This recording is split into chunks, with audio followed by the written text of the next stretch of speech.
మాజీ మంత్రి కాకాణి గోవర్ధన్ రెడ్డి అరెస్ట్ అయ్యారు. బెంగళూరులో ఆయన్ను పోలీసులు అదుపులోకి తీసుకున్నారు.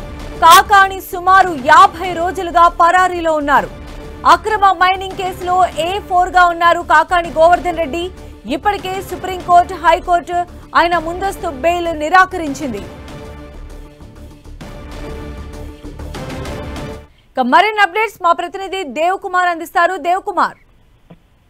సంధ్య, సుమారుగా మాజీ మంత్రి కాకాణి గోవర్ధన్ రెడ్డి సుమారుగా 2 నెలల నుంచి కూడా పరారీలో ఉన్నారు. అయితే ఇతనికి సంబంధించి నెల్లూరు జిల్లా సైదాపురంలోని ఒక మైనింగ్ సంబంధించి అక్కడ అక్రమ మైనింగ్ జరిగింది. సుమారుగా 250 కోట్ల రూపాయల వరకు అక్రమ దోపిడీ జరిగింది. అదేవిధంగా అక్కడ నిబంధనలకు విరుద్ధంగా పేలుడు పదార్థాలను కూడా వినియోగించడం జరిగింది. అలాగే అక్కడ ఏదైతే గిరిజనులు ఉన్నారో వాళ్ళందరినీ కూడా బెదిరించి ఊర్లను ఖాళీ చేయించడం ఒక SC/ST అట్రాసిటీ కేసు కూడా నమోదైంది.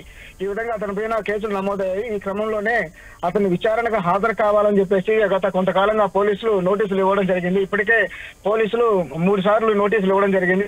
అతను నెల్లూరులోని కాకాణి ఇంటికి రెండు సార్లు నోటీసులు అంటిస్తే హైదరాబాద్ లో ఒకసారి నోటీసులు ఇవ్వడం జరిగింది. మొత్తానికి 3 సార్లు నోటీసులు ఇవ్వడం జరిగింది. అయితే ఒకసారి కాకాణి గోవర్ధన్ రెడ్డి స్వయంగానే అతను పోలీసులకు అందుబాటులో ఉంటాను, ప్రజలకు అందుబాటులో ఉంటానని కూడా చెప్పడం జరిగింది. అయితే చెప్పారే కానీ ఎట్టి పరిస్థితులు కూడా అతను విచారణకు హాజరు కాలేదు. అప్పటి నుంచి కూడా ఆయన సుమారుగా ఇప్పటికి 2 నెలల వరకు కూడా అవుతోంది. ఆయన పరారీలోనే ఉన్నాడు.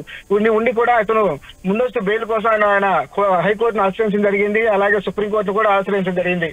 ఈ 2 కోర్టులో కూడా అతనికి చుక్కెదురైంది. అతనికి బెయిల్ ముందస్తు బెయిల్ నిరాకరించారు. అలాగే ఇతని అరెస్టు కోసం ఇప్పటికే అనేక చోట్ల కూడా గాలింపు చర్యలు చేపట్టారు పోలీసులు.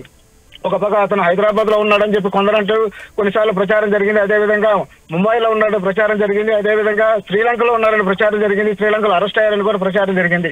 ఇలా అనేక సార్లు కూడా ఆయన రకరకాల ప్రచారాలు ఆయన అరెస్ట్ అయినట్లు కూడా ప్రచారం జరిగాయి. అయితే ఎట్టకేలకు ఈ రోజు అతను కర్ణాటకలోని బెంగళూరులో అరెస్ట్ చేసినట్లుగా తెలుస్తా ఉంది. కొద్దిసేపటి క్రితం అతను అరెస్ట్ చేశారు. అరెస్ట్ చేసిన తర్వాత రేపు అతను నెల్లూరుకి తీసుకొచ్చే అవకాశాలు కనిపిస్తున్నాయి. సంధ్య.